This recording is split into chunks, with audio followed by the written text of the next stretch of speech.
आप सभी को मेरा नमस्कार। आज हम अष्टावक्र गीता के 13वें प्रकरण में अंतिम 7वें सूत्र को समझने का प्रयास करेंगे। इस सूत्र में राजा जनक कह रहे हैं, मैं अनेक परिस्थितियों में सुख आदि की अनित्यता को बारंबार देखकर और शुभ व अशुभ दोनों को छोड़कर सुखपूर्वक स्थित हूँ। क्या कहा? देखिए, शब्दों को आप अपने भीतर एक बार दोहराएंगे तो यही शब्द आपको मुक्त कर देंगे। शब्दों से मुक्ति का सबसे अच्छा तरीका है कि आप इन्हीं शब्दों की गहराई में जाकर के वह टटोल लें जो ये शब्द कहना चाह रहे हैं। क्या कहा राजा जनक ने यहाँ पे, इसको जानेंगे। देखिए, जो अज्ञानी है वो इस संसार में दुख ही दुख देखता है। उसे सिवाय इस संसार में दुखों के कुछ दिखाई नहीं देता। कहीं पर भी उसे कोई सुख दिखाई नहीं पड़ता। वह दुखों को बढ़ाकर और सुखों को घटाकर देखने का आदी बन चुका है। इसके लिए वह सारी सृष्टि, समाज और भगवान तक को दोष देता है कि इन सभी ने मिलकर मेरे जीवन में दुखों का अंबार लगा दिया। दुखों को दूर करने के लिए और सुख की प्राप्त करने के लिए एक सांसारी अनेक प्रकार के शुभ और अशुभ कर्म करता है, दूसरों को दुख पहुंचाता है और स्वयं उस सुख की प्राप्ति करना चाहता है।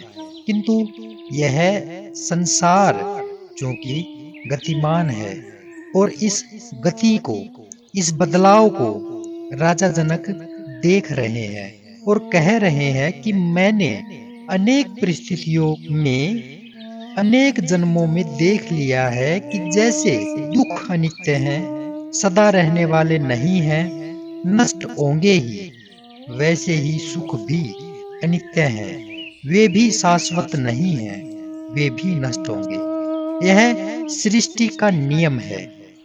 मैं आत्मानंद को उपलब्ध हो गया, इसलिए अब मैं इन शुभ अशुभ दोनों प्रकार के कर्मों के पार केवल अपने स्वभाव में सुखपूर्वक स्थित हूँ।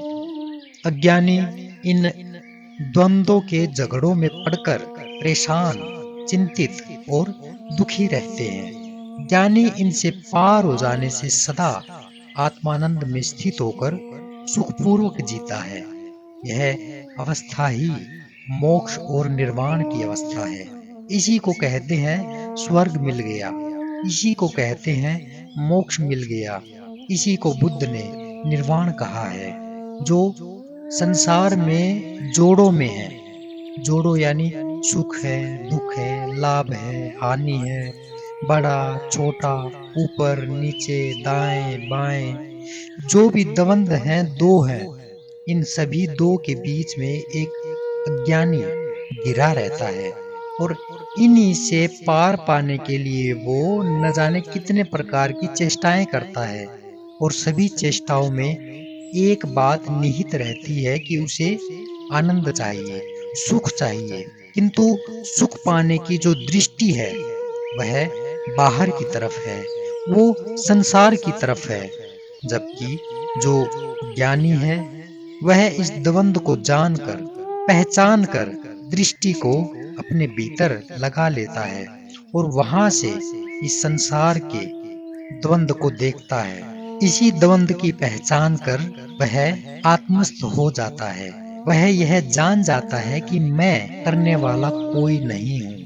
और जो इस अवस्था में स्थित हो जाता है उसे फिर किस प्रकार का डर, उसे फिर कौन सा डर? और जब डर नहीं तो फिर क्या मोक्ष पाना और क्या स्वर्ग पाना और क्या दुखों का सामना करना? उसके लिए कुछ भी नहीं रहता। लेकिन चूंकि शब्द हैं, बोलने पड़ेंगे, इसलिए इन्हीं शब्दों के माध्यम से राजा जनक अष्टावक्र जी को कह रहे हैं कि मैं शुभ और अशुभ दोनों प्रकार के कर्मों के पार केवल अपने स्वभाव में सुखपूर्वक स्थित हूँ और यही मोक्ष की अवस्था है, यही निर्वाण की अवस्था है। इसी के साथ हमारा ये 13वां प्रकरण समाप्त हुआ। कल हम प्रवेश करेंगे 14वें प्रकरण में। तब तक के लिए नमस्कार।